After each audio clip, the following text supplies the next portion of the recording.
You are listening to the Dudes Beer Talk Podcast, a deeper look into the psyches of dudes who have opinions on stuff and things. And they also like beer. Dudes Beer Talk. You know, right when I thought life totally sucked and all the good was gone from the universe for all time and eternity, then I remembered everything rules. You know why? Because it's that time again. It's that time. It is. It's that time where we celebrate everything and we get to shine the wisdom unto the heathens of the world. Heathens. Right? So it's time for Dudes Beer Talk. Yeah. All right. Scott here. All right. And I'm Kevin, and we are here to consume beverage and talk about how we're better than everybody else. Yeah, that's right. So why don't I start with what we're drinking tonight? Ooh, what are we drinking tonight? Dudes Beer Talk is not exclusive to beer. We realized last season when we decided to bring in some scotch. Well, we're going to do it again. Because we want to branch out and, expand the repertoire of drunkenness. Today I've decided to bring in one of my favorite spirits, and it just happens to be scotch. This one right here is the Balvenie. It is a 12-year double wood scotch. Nice. And we have decided to go ahead and take it neat. Because we're men like that. Because we're neat like that. So in truth, the reason we switched to scotch is because we drank all the fucking beer. It's really what's going on. We've tried a lot of beers. We're getting to a point where we're running out of options, so we have to live it like Bevmo or something like that. We're not really running out of options that badly, but that's good. There's a good drink. Oh, there's a good drink. Ooh, my glass has a crack in it. It does. So like the Halloween thing kind of going on. He's gotten a fight. Yeah. So again, this is the Balvenie 12 double wood. It is first cask in a mellow oak cask, and the second cask is an oak sherry cask. Oak sherry. So freaking yummy. I'm a big fan of scotches, especially good scotches. So, just before we go any further, Kevin, you want to introduce our producer? Cheers. Cheers. After we take a drink. That was quite good. That is very, very tasty. I'm going to take another sip. So I'm not really into super peaty scotches like the Lafrags of the world. I'm not into peepee scotches either. I'm not. Yeah, right, sure. So yeah, Kevin likes peepee scotch. Oh, I like peepee scotch. So here at Beards Dudes Talk, Beards Dude Talks. Try again. Beer Dudes Talk. Try again. Beer Dudes Talk. Dudes Beer Talk. Dudes Beer Talk. Wow. All right. Yes, exactly. And it's my first sip of the evening. So we actually made a few $1 billion off podcasts because we're one of the biggest podcasts in the world. Well, the funny part is, dude, we went from like 100 million a couple of weeks ago to a few billion this week. Yeah, and the funny thing is, though, we like to gamble, and we went to Vegas the other day, and we kind of blew it all. We did $1 billion.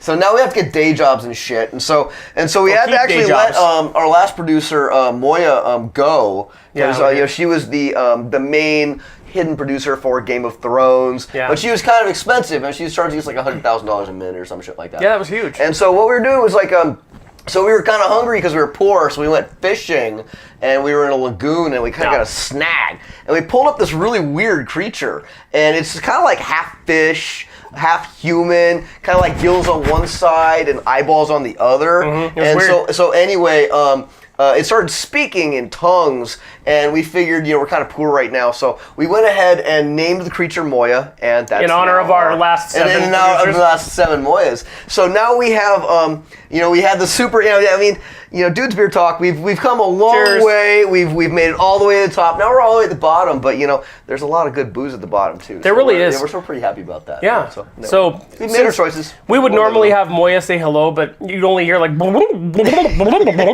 a fish. It's kind of weird, man. It's kind of strange. So Moya, can you eke out a hello? See? Perfect. See? Perfect. We actually had to get a big fish bowl. We had to steal it. We did, totally. Because we're poor now. Yeah. But that's okay. We're going to earn our next millions either selling crack or something like that. We're going to be rich, though, don't you worry. We are. So Scott, we had a topic this evening, I think. We're going to do a celebration of the upcoming Thanksgiving holiday. And for those of you in the know, meaning everybody who likes to get drunk and, is in their 20s or in their 30s or whatnot. Yep. My microphone's going weird. Basically, that the day before Thanksgiving is called Drinksgiving. Have a drink, laddie. Drinksgiving. Ah, Drinksgiving. That's a good Irish tradition, lad. Now, what I've come to realize, though, is that as you get older, you start in your 20s, but as you get older and you develop a more refined sense of what's good as far as alcohol goes, you find more reasons to drink. And what that does is it basically puts aside your guilt, your Catholic guilt often, and it allows you to imbibe in the excellent beverages without, feeling bad about it the next morning. Now, that doesn't preclude you from hangovers, but it does, help you not feel bad about it. So, in honor of Thanksgiving, the night before is going to be Drinksgiving. So, and the night after. And the night after. Well, the thing is, though, what I'm a little bit worried about is this is the first year that the family here has actually decided to stay home. Oh, so it's majorly Drinksgiving. Well, it is, but the problem is this. So my dad passed away last year about this time, and we would always go up there. So now we're going to stay here and do our own thing, and I have stupidly volunteered to cook turkey. Oh, God. Yeah, wow. But the problem if with it that doesn't is, turn out good, you can always just give it to Moya. I can. Yeah, exactly. But that's the thing, dude. So I'm gonna drink the night before. We're gonna get stupid. And then I'm gonna wake up the next morning at like 6, and I'm gonna start doing a turkey. All right. I've always wanted to do it. Oh, you mean cook one? Yeah. Right. Well, we could do turkey. You always do a turkey, Hey, when in Rome? Shit, come on, stop judging. Judgmental when in people, Rome. Man. See, that's that Catholic thing again. Now, if you were, let me step on that one real quick. Step on it. So if you were a grammatic person, you can look at that a couple of ways. Person. When in Rome, shit. When in Rome, shit. Whatever you were said, shit turkey or whatever you said. Now, if all you have to do to change the whole meaning of that sentence is when in Rome, comma, shit. Something like that. Something like that. So why are we belaboring the Rome thing? This is another Catholic tradition, right? So speaking, if you're Irish, every night is Drinksgiving. Oh God, yes. At least in the Irish. Thanksgiving. That's more Scottish, but still, my family's from Rhode Island, where they have whiskey in their eggs. Oh God, yes. The Irish coffee, they got Irish eggs, Irish steak. Yes. They got Irish lunch. So in celebration of Drinksgiving, why don't we talk about our favorite drinking holidays and adventures in the past? In the past, I don't remember any. I think we've already covered my favorite one, where Kevin decided we were going to match 1-for-1 the Long Island iced teas from the King. I don't remember that either. Okay, well, no shit, dude. In a previous podcast, we actually talked about our friend, we'll call him the King, to protect the innocent, and basically he was a pretty heavy drinker at the time, and he would do Long Island iced teas. So each one of those that you might know or might not is like 5 shots of alcohol. Yeah. It's a simple drink, yes. We were stupid, and we sat there for an hour, and we dropped 9 of those. Kevin, I think you're probably the least weighty of all of us here. Especially back then. Oh my God, yes. This is a little while ago. Yeah, and he matched us all the way up the top, and after we got done, when I was going to be sick. At the end, they had to drag me out. Because I don't remember any of this shit. I may have matched you drink for drink, but the whole evening's a fucking blur. I most certainly couldn't tell you how many drinks I had. Notice he had the count. The funny part about that, though, the scary part about that is, and it was long enough ago that there's a statute of limitations in place, I think. Yeah, you're right, yeah. But we told him to hold up, sit in his car, and sober up. Well, the next thing I see, I'm sitting there sobering up in the parking lot and throwing up my cookies. He gets in his car and drives away. I didn't throw up, though. No, I didn't throw up. You drove away on 45 shots of alcohol. Yeah, it's all right. In an hour and a half. I rested for 5-6 minutes and then hit the road. And, literally, all kidding aside, this is like the stupidest thing I've probably ever done. Because I woke up in the morning going, what the fuck was I thinking? I wasn't thinking. All I remembered was seeing the traffic lights in triple. I was actually seeing triple on the road, and I remember realizing at a certain point, wow, I am way too fucking drunk to be driving. And what the fuck am I doing? Then it really hit home. There was nobody on the road at all. No. It was like super late, and so luckily nobody was around. I got home safe, but it just goes to show, you have no judgment after 45 shots of alcohol. But here's the rest of the story. So the part that he hasn't told you is when he woke up in the morning, he looked over to the side of him and thought, who's this man in my bed? It turned out it was Scott. No, I didn't make it home, man.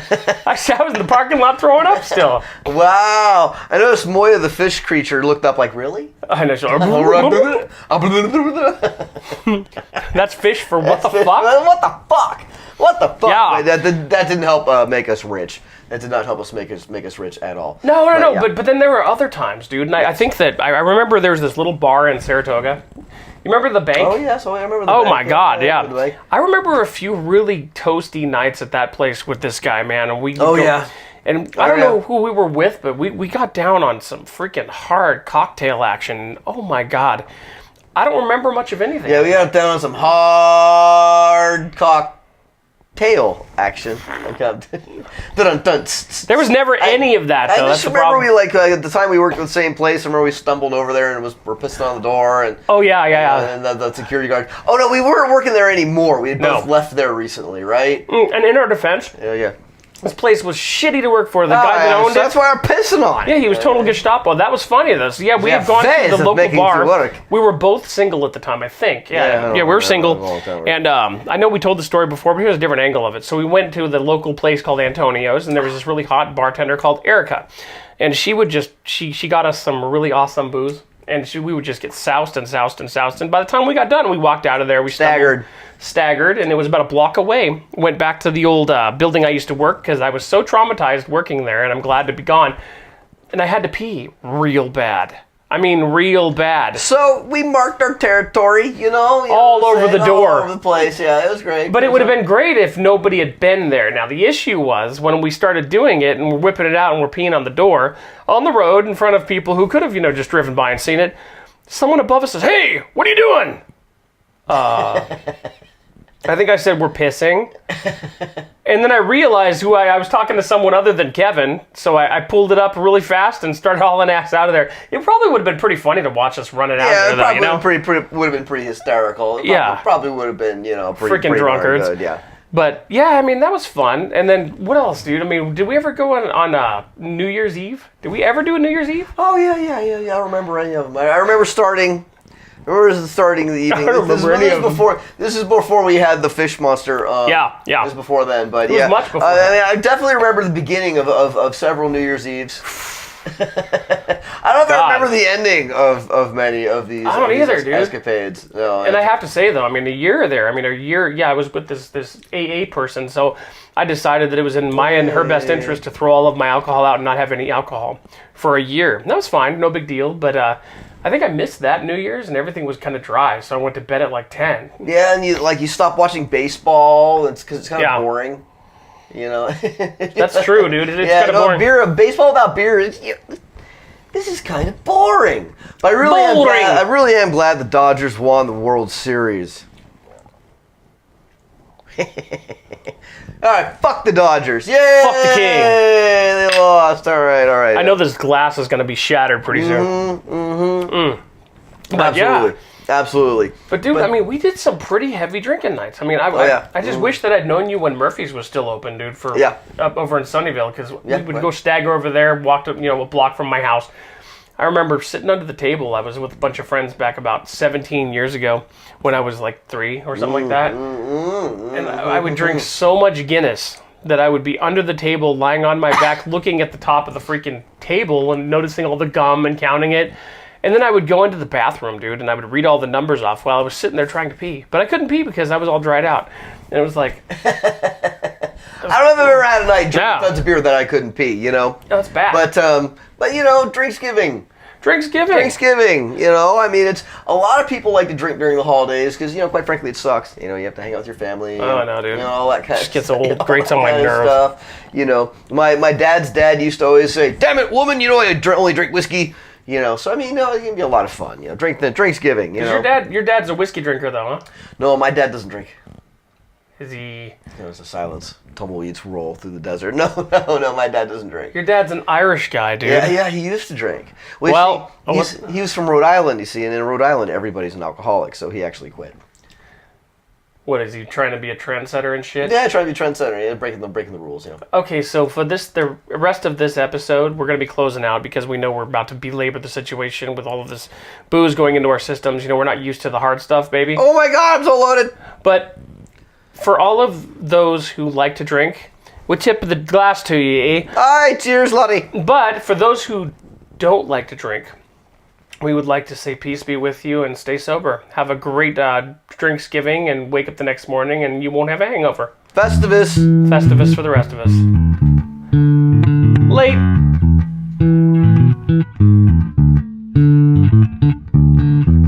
This has been a presentation of the Dudes Beers Talk podcast. The views expressed by the host may not actually reflect the views of the hosts or anyone who has any legal authority or actual money to afford a lawsuit. So chill the hell out. After all, there was beer involved.